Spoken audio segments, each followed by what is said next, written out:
the single most important nutritional factor. My top 5 tips for intermittent fasting for women over 50. The right amount of protein depends on 3 factors.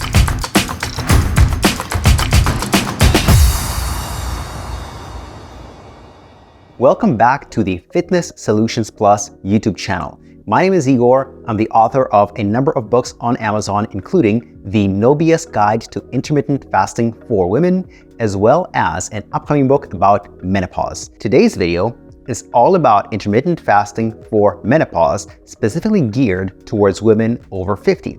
If you're going through menopause or have already crossed this milestone, intermittent fasting could be a tool for your wellness journey.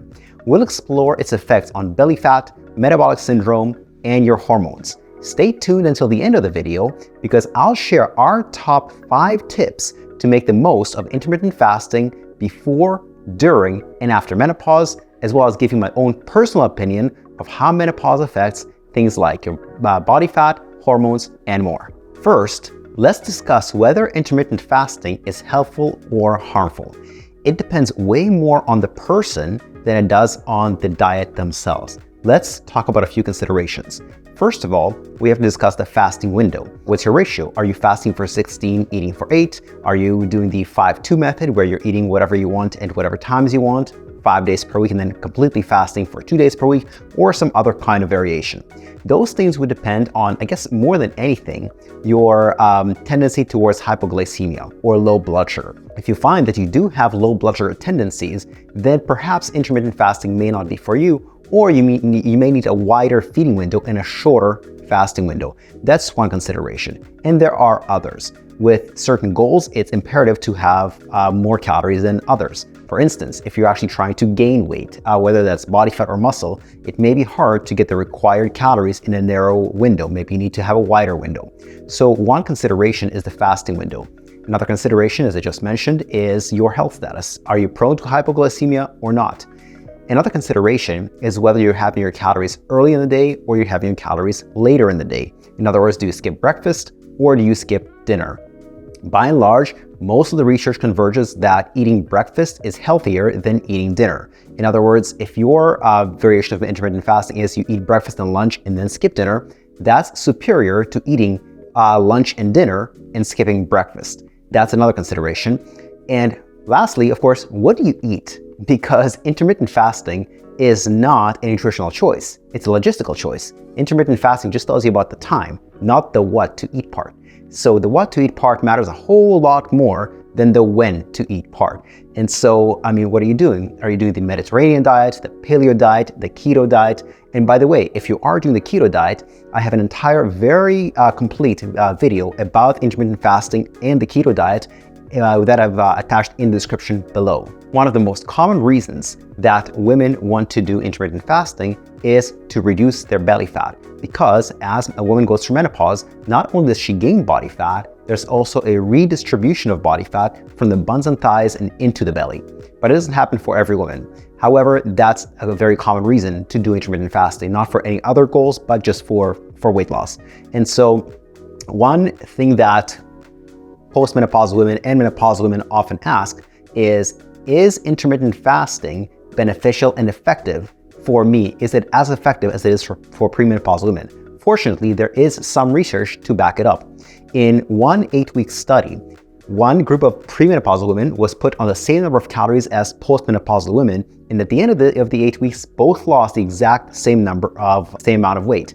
They both lost 3.3 kilograms or 7.3 pounds. So it does appear to be equally effective for premenopausal as well as postmenopausal women.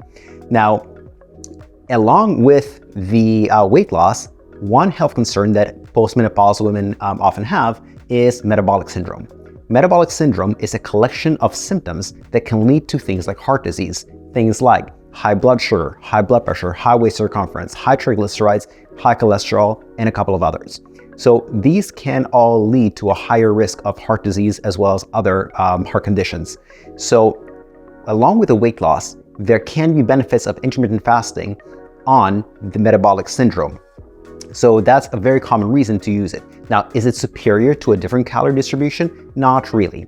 But does it work by itself if it helps you reduce your calories? Yes. Now, if you maintain 4,000 calories, 5,000 calories or more while intermittent fasting, well, it doesn't matter whether you're eating those calories in a 4-hour window or a 12-hour window, it's still too many calories. So it's less to do with the fasting window and much more to do with the number of calories and the macronutrients that you do eat within that window. Next, let's talk about the effects of intermittent fasting on muscle.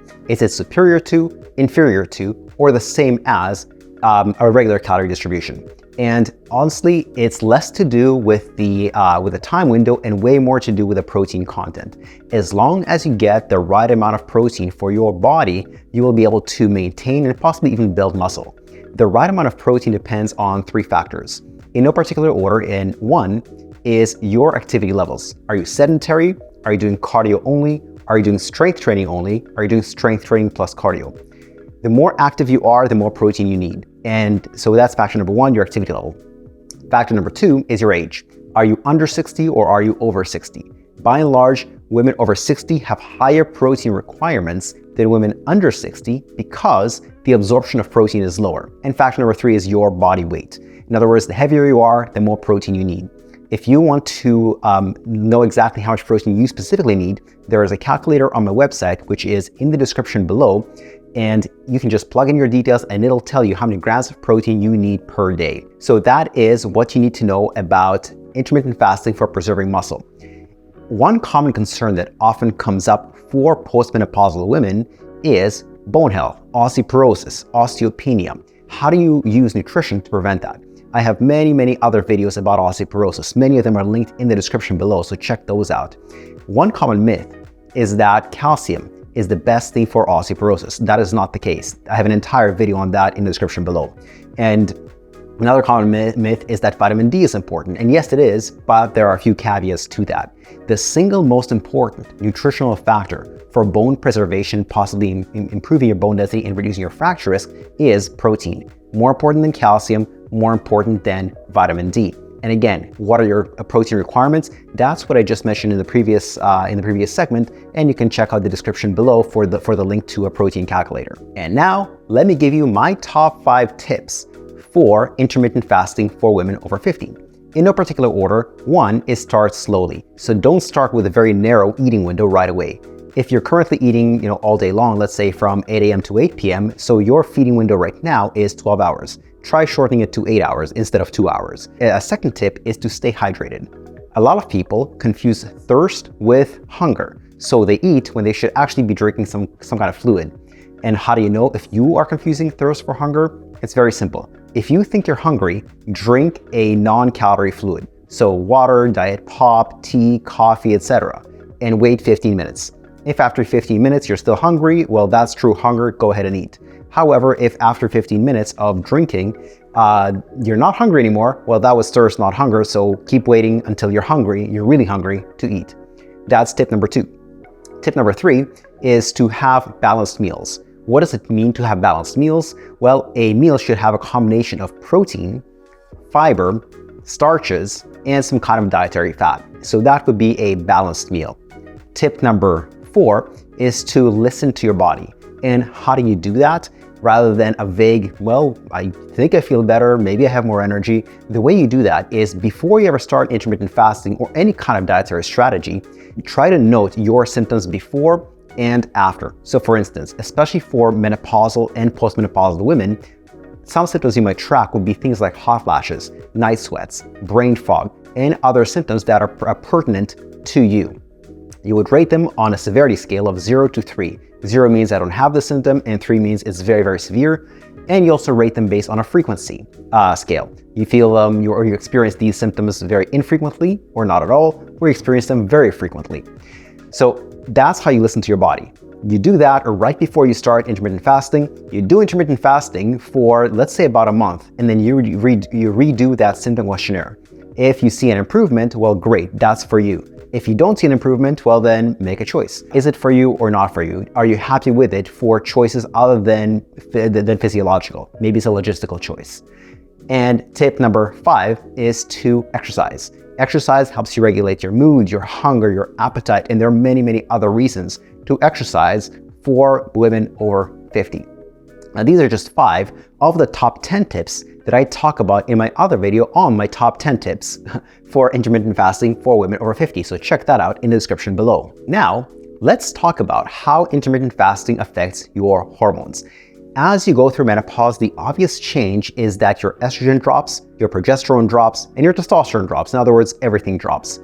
And as a result of that, a lot of women will experience menopausal symptoms like hot flashes, night sweats, brain fog, depression, confusion, and others. Can intermittent fasting mitigate those symptoms? Unfortunately, we don't really have direct research on intermittent fasting for menopausal symptoms, but we do have one study about intermittent fasting and how it affects your hormones. And here's what researchers did in this study. They recruited 8 postmenopausal women, and for 8 weeks, they put them on an intermittent fasting diet where all the calories were consumed between a 4 and a 6 hour span. And here is what happened. At the end of those 8 weeks, there were no changes in estrogen or androgens. By the way, what are androgens? Androgens are a group collectively known as the male hormones. So people think of just testosterone, and that's one of the androgens, but there were others. And what the androgen that was measured in this study is called androstenedione. So testosterone and androstenedione here were unchanged, whether they did intermittent fasting or they did not do intermittent fasting. Same thing with estrogen, it didn't change. The only thing that did change is DHEA, or dihydroepiandrosterone, which went down by 16% over the 8-week span. How significant is that from a clinical perspective? Not at all. Generally speaking, DHEA is a precursor to estrogen. So if DHEA goes down, in theory, estrogen should also go down, but in this case, it didn't. So it seems like there was a greater conversion of DHEA to estrogen and a net effect of probably no changes in hormones, and therefore probably no changes in symptoms. The reason I say probably is because symptoms weren't measured in this study, just hormones. And that is how intermittent fasting affects your hormones after menopause. Now, let me give you my own personal opinion of intermittent fasting. I think intermittent fasting is highly, highly overrated. But don't confuse overrated with useless. Overrated means benefits are being attributed to it that it doesn't have. Superiority is being attributed to it that it doesn't have. Useless just means there is no room for it. I don't think it's useless, but I do think it's overrated. And here's why.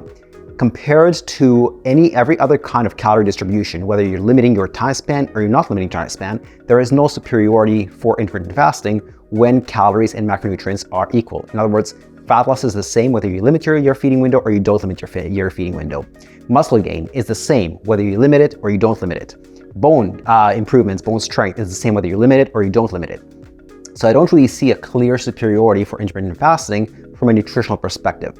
In my opinion, intermittent fasting is not a nutritional choice, it is a logistical choice.